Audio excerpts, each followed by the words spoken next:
पर वानर चिन्ह ध्वजा लगी हुई थी। नदी के किनारे पर गए। अर्जुन को बहुत प्यास लगी। तब वह जल पीने के लिए नदी के किनारे पर गए। वहां एक सुंदर युवती तपस्या कर रही थी। अर्जुन ने पूछा, तुम हो कौन? तो वह कहती है, मैं सूर्य की पुत्री कालिंदी हूं। मेरे पिता ने यमुना के जल में एक महल बना दिया है जहां मैं रहती हूं, लेकिन मैं भगवान विष्णु से विवाह करना चाहती हूं। यह बात जाकर के अर्जुन ने कृष्ण को बताई। तब भगवान कालिंदी को लेकर के आते हैं। युधिष्ठिर ने विधि विधान से भगवान का विवाह करवाया। एक बार भगवान के कहने पर इंद्र ने खांडा वन में आग लगा दी।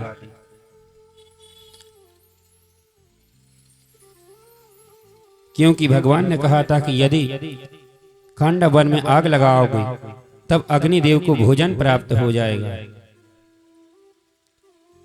उस समय मैं दानव भी उसी वन में था और अर्जुन ने उस आग से मैं दानव को बचा लिया। तब मैं दानव ने कहा, तुमने मेरी रक्षा की है, यदि आवश्यकता पड़ने पर तुम हमें बुला लेना। जब इंद्रप्रस्थ बना तब मैं दानव ने और विश्वकर्मा जी ने इंद्रप्रस्थ की रचना की। वहीं पर अनुज को, अर्जुन को गांडीव धनुष मिला और रथ मिला, 4 घोड़े, अटूट तरकस, जिनके बाण कभी खाली ना हो। कुछ दिन भगवान वहीं रहे और फिर द्वारका लौट आए। बिंद और उपबिंद की बहन मित्रविंदा थी। वह स्वयंवर में भगवान कृष्ण को ही वर्ण करना चाहती थी। तब भगवान मित्रविंदा को स्वयंवर से हर कर के लिए आए। तब कृष्ण और मित्रविंदा का विवाह हुआ है।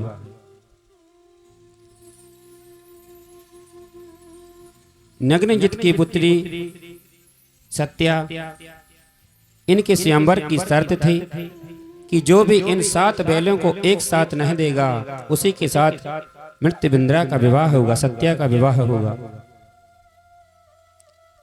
बैलों में एक खासियत थी, वह पुरुषों की गंध को सूंघ करके उनको मार देते, इसलिए उसका कोई वर्णन नहीं कर पा रहा था।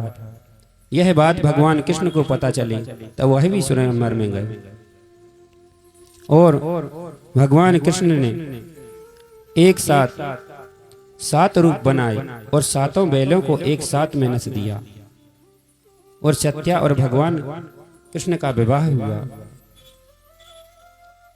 दहेज में 10,000 गंगे, 3,000 नवयुक्त दासियां, आभूषण, 9,000 हाथी, 9 लाख रथ आदि भगवान को दिए गए।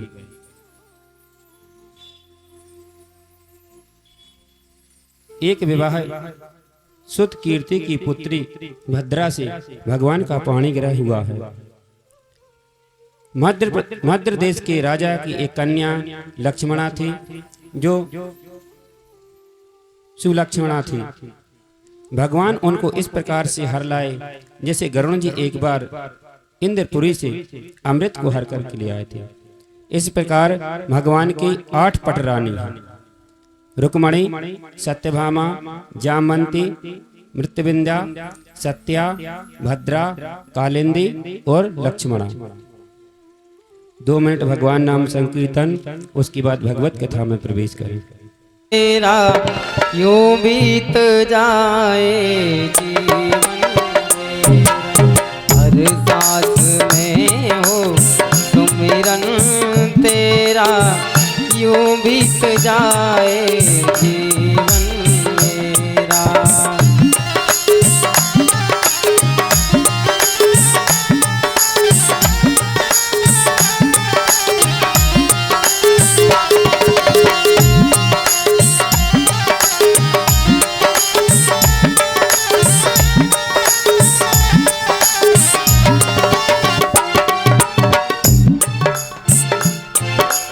तेरी पूजा करते बीते सांझ सवेरा, तेरी पूजा करते बीते सांझ सवेरा, तेरी पूजा करते बीते सांझ सवेरा, तेरी पूजा करते बीते सांझ सवेरा। हर सांस में हो सुमिरन तेरा, यूं बीत जाए जीवन मेरा। हर सांस में हो सुमिरन तेरा, यूं बीत जाए जीवन मेरा।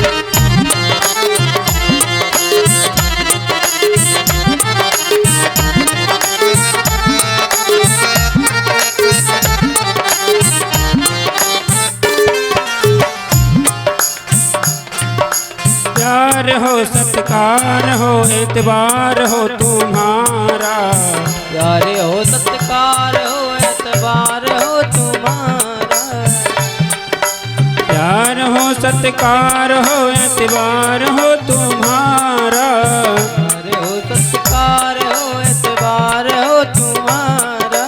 सुखी भी हो सारे और याद हो ये सारा, सुख भी हो सारे और याद हो तुम्हारा।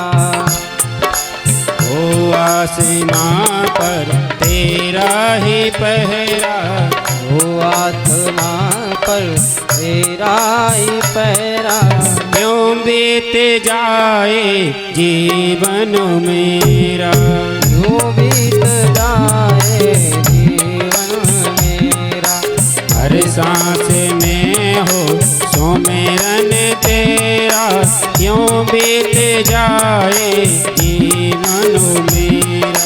हर सांस में हो सुमिरन तेरा, यूं बीत जाए जीवन मेरा।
जो भी तेरे प्यारा हो वो मेरे दिल का प्यारा हो, जो भी तेरा प्यारा हो वो मेरे दिल का प्यारा हो। मेरे लाल की जय हो।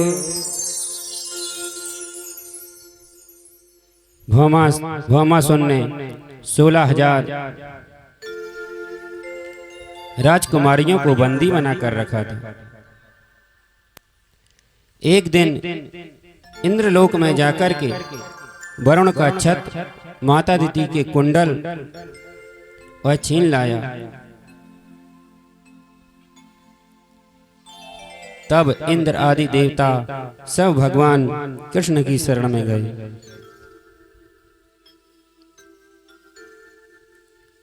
तब भगवान कृष्ण से कहा, हे प्रभु, अब भामोसर का बहुत अत्याचार बढ़ गया है,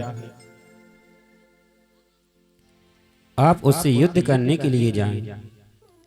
भगवान प्रयाग ज्योतिषपुर जाने के लिए तैयार हुए हैं। प्रयाग ज्योतिषपुर पहुंचते हैं भगवान। वहां पर प्रवेश करना बहुत कठिन है। चारों ओर पहाड़ियों का घेरा है, इसके बाद अस्त्र शस्त्रों का घेरा है, फिर जल की बहुत भारी खाई है, आग और बिजली की 4 दीवारियां हैं, उसके भीतर वायु गैस आदि बंद है। तब भगवान ने अपनी गदा से पहाड़ों से रास्ता बनाया, तलवार से फंदे काट दिए, चक्र सुदर्शन से बिजली आदि को हटा दिया।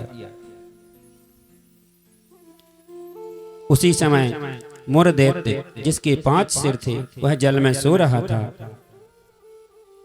जैसे ही उसको आवाज मिली, जल से बाहर आता है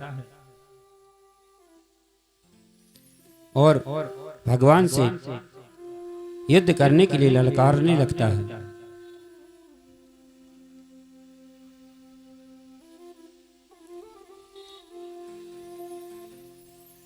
बहुत भारी शरीर, हाथों में त्रिशूल लेकर के भगवान कृष्ण पर प्रहार करता है।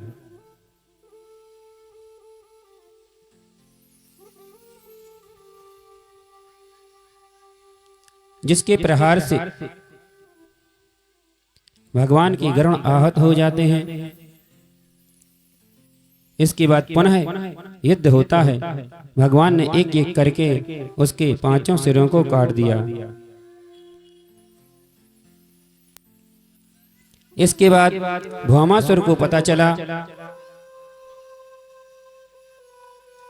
कि इन्होंने मुर दैत्य का वध कर दिया है, तो वह भी आया और भगवान पर शतधन्वी नाम की शक्ति चलाई है, जिसको भगवान ने काट दिया। अब भगवान की गरुड़ अपने पंखों से भौमासुर की सेना को मारने लगे। इसी प्रकार से गदा युद्ध हुआ। भगवान ने चक्र सुदर्शन से भौमासुर का वध कर दिया।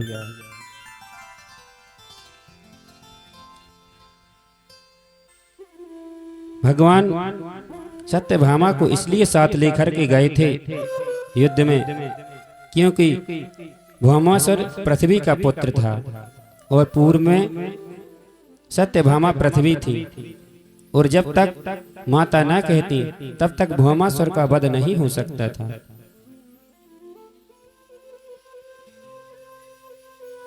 इसी प्रकार से सब स्त्रियां भगवान से प्रार्थना करने लगी। नमा पंकज नाम भाई, नमा पंकज मालने, नमा पंकज नेत्राय, नमस्ते पंकज नाभाय। महाराज, सभी 16,000 रानियां भगवान से प्रार्थना करने लगी कि हे प्रभु, अब हमारा कौन सहारा है और हमसे विवाह करेगा कौन, क्योंकि हम भौमासुर की बंदी गृह में रहे हैं। इसलिए भगवान ने उन 16,000 कन्याओं से विवाह किया है।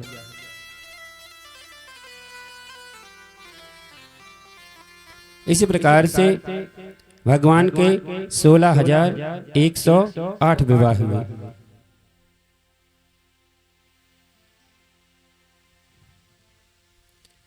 भगवान ने सत्यभामा के कहने पर इंद्र से कल्प वृक्ष की मांग की।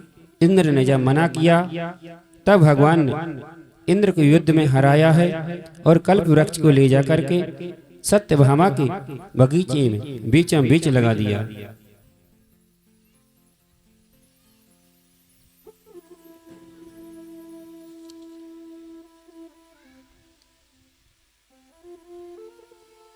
महाराज, बाणासुर की पुत्री उषा एक दिन सो रही थी। सपने में उसने एक दिव्य पुरुष को देखा। लंबी लंबी भुजाएं, बड़े बड़े नेत्र, लंबे लंबे घूंघर वाले बाल,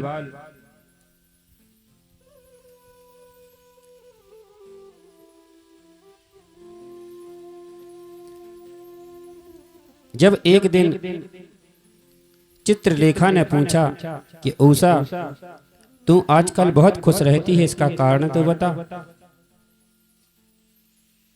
तब कहा, तुम्हें क्या बताऊं, मैंने सपने में एक दिव्य पुरुष को देखा है। तब चित्रलेखा ने कहा कि मैं बहुत अच्छे चित्र बनाती हूँ, सभी नरपतियों को जानती हूँ, मैं सबके चित्र बना रही हूँ।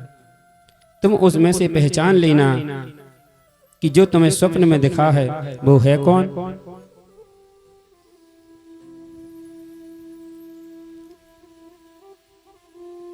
कृष्ण का चित्र बनाया गया, वसुदेव का चित्र बना दिया गया, और जितने भी चंद्रवंशी सूर्यवंशी राजा थे सभी के चित्र बनाए, उनमें से कोई नहीं था। उसके बाद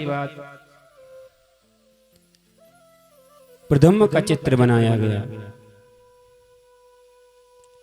तब वह कहने लगी, हाँ यही है।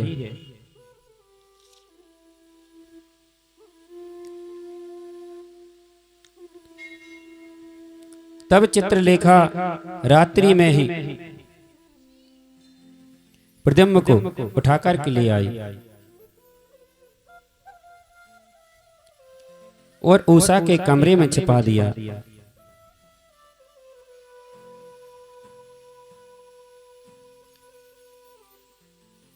उषा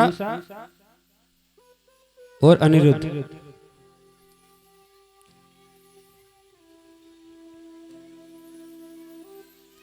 एक साथ एक ही कमरे में रहे।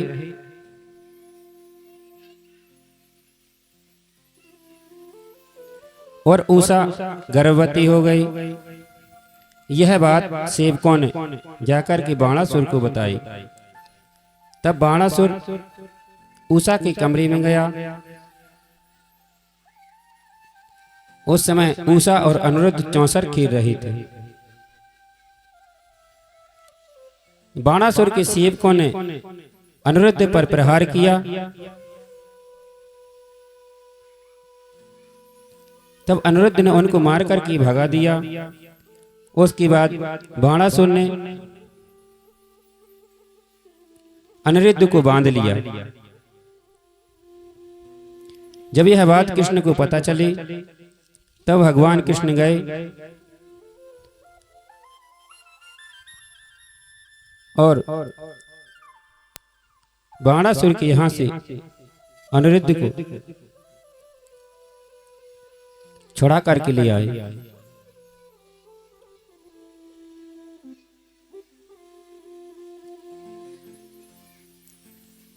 यहाँ पर बाणासुर को एक वरदान था कि उसके नगर की रक्षा भगवान शिव करते थे।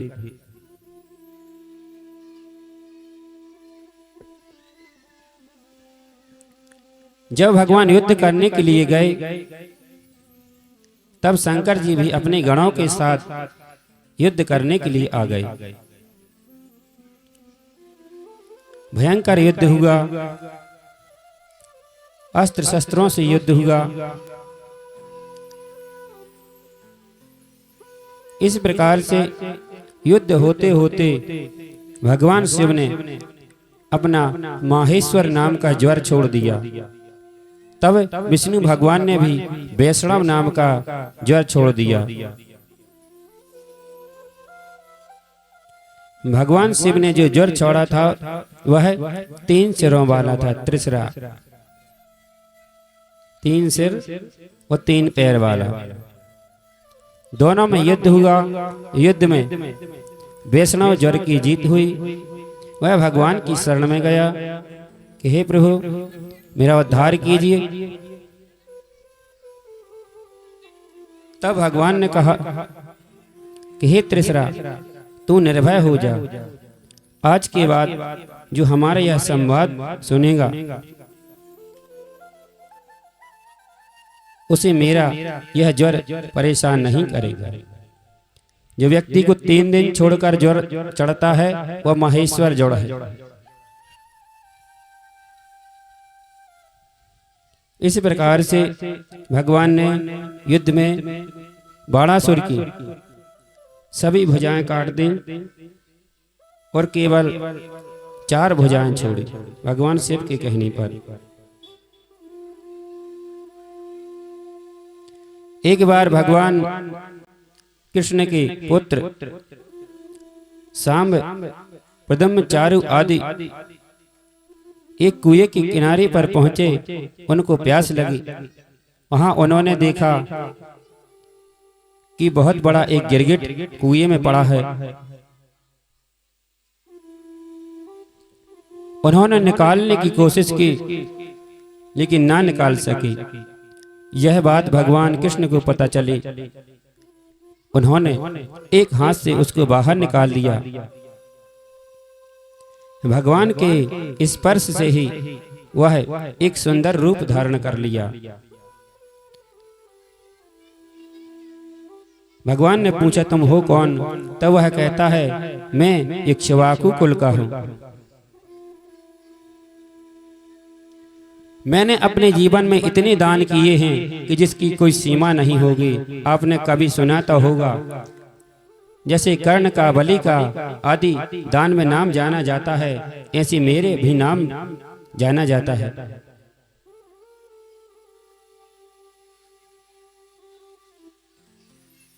इस प्रकार से राजा नर्ग ने कहा कि मैंने एक दिन एक ब्राह्मण को गाय दान में दी। देखो शोर न मचाएं।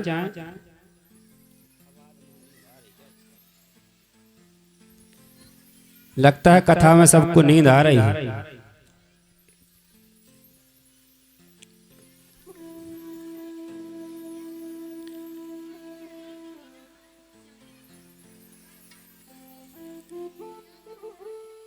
राजा नर्ग ने कहा कि एक ब्राह्मण को मैंने गाय दान में दी और संयोगवश वह गाय उस ब्राह्मण के हाथ से छूट करके और मेरी गायों में मिल गई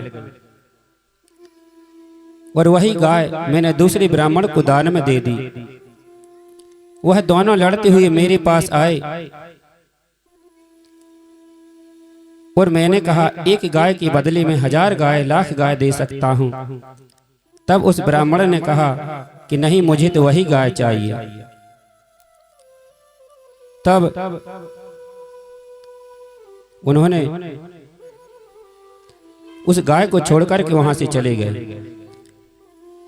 जब मेरी मृत्यु हुई तब मैं यमराज के पास गया। तब उन्होंने कहा कि पहले पाप का फल भोगना चाहते हो या पुण्य का? तब मैंने कहा सबसे पहले पाप का। उसी समय मुझे गिरगिट की योनि प्राप्त हुई।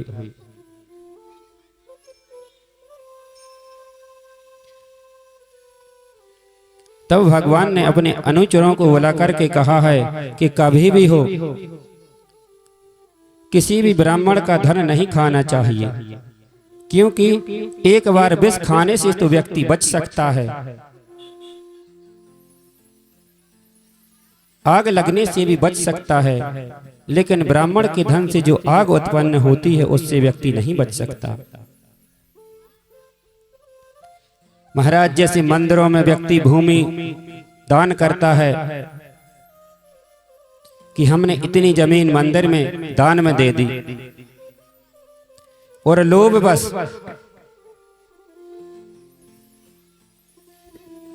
बस उस जमीन को छीन लेता है ब्राह्मण से और स्वयं उसमें खेती करने लगता है।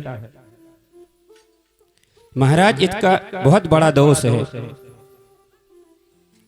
व्यक्ति की 7 पीढ़ी नरक में चली जाती है। इसलिए जो मंदिरों में व्यक्ति जमीन दान दिए हुए हैं और जिनका उपभोग ब्राह्मण करते हैं और उनसे जो छीन करके स्वयं उसमें खेती करता है, उसकी 7 पीढ़ी नरक को चली जाती है। इसलिए इस बात का ध्यान रखना चाहिए कि जो जमीन भगवान के नाम पर कर दी है, कोई ब्राह्मण उसमें अपनी आजीविका परिवार का पालन पोषण कर रहा है, उसको नहीं छीनना चाहिए।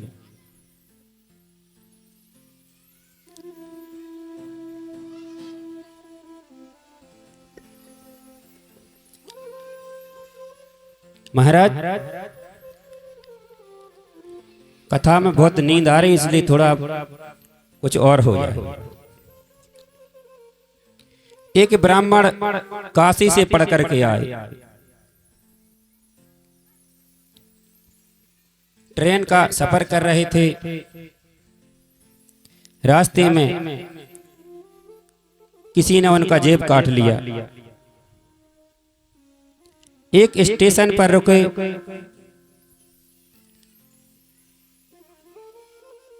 जो भी खाया पिया, पैसा देने के लिए जैसे ही हाथ जेब में डाला तो महाराज आर पार निकल गया। तब दुकानदार ने कहा, कोई बात नहीं, ब्राह्मण हो ऐसे ही चल जाएगा, मत पैसा दो। पंडित जी के साथ में भागवत कथा थी।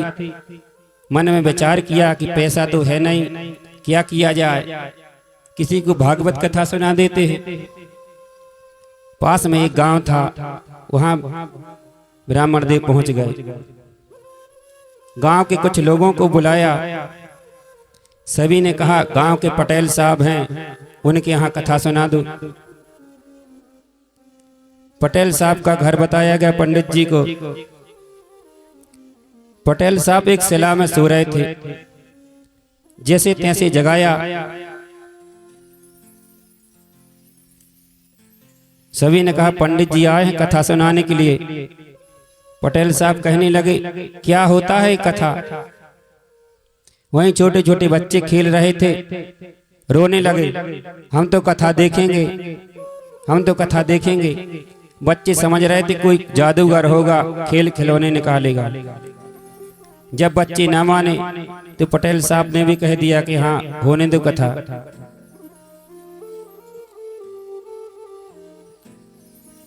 महाराज, बैठने के लिए कोई स्थान नहीं था, इसलिए पंडित जी ने आकर के उसी शिला पर अपनी कथा जमाई। और पटेल साहब भी आकर के वहीं सो गए, पंडित जी के पैरों पर सिर रख कर। पंडित जी ने कहा, उठो यहां से। तब पटेल साहब ने कहा, भाई हम यहां से नहीं उठ सकते। इसी प्रकार से पटेल साहब और पंडित जी में लड़ाई शुरू हो गई। महाराज, दोनों लड़ते लड़ते पहले जमाने में अपने आंगन में, जिसको खोड़िया बोलते हैं, पहले खोदते थे लोग, दोनों जाकर के खोड़िया में गिर गए। आसपास के लोग परेशान, कहीं ऐसे ही लगता है भागवत कथा शुरू हो गई। लड़ते लड़ते पटेल साहब मोटे ताजे थे, तो पंडित जी ऊपर पहुंच गए। सभी रोने लगे कि भागवत कथा तो पटेल साहब के ऊपर चढ़ गई। पटेल की जो पत्नी थी वह रोने लगी, पंडित जी आपके हाथ जोड़ते हैं, हमारे पति को छोड़ दो, तुमको जितना पैसा चाहिए सो हम देंगे। पंडित जी ने कहा, ठीक है, पैसों के चक्कर में तो सब हुआ है। दौड़ी दौड़ी घर में गई और 500 रुपए लेकर के आ गई और पंडित जी को पकड़ा दिए। अब कहा, इससे बाहर निकालो। सभी लोग कहते हैं पटेल तो बड़े आदमी थे इसलिए बच गए, हम नहीं निकालेंगे, हो सकता हमारे ऊपर भागवत कथा चढ़ गई तो हम क्या करेंगे। किसी प्रकार से दोनों को बाहर निकाला गया।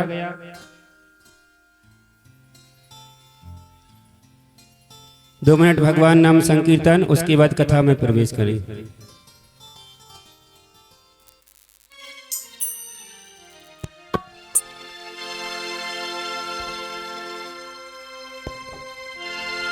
कि राम रतन धन कमाया न तूने, माया के धन में क्या रखा है, माया के धन में क्या रखा है।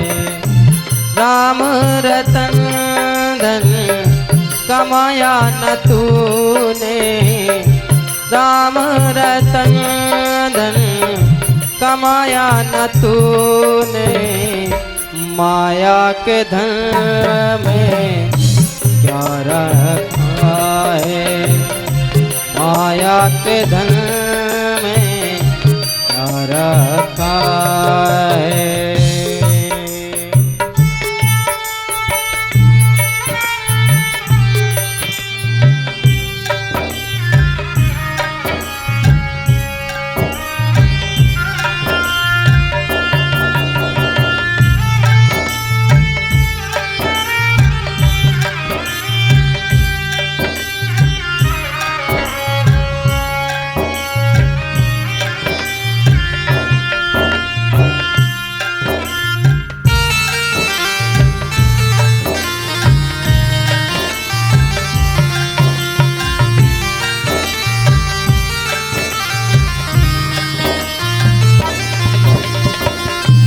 कर में तुझको, कर में तू कर ले, कर में तुझको, कर में तू कर ले, गोरे बदन में क्या रखा है, माया के धन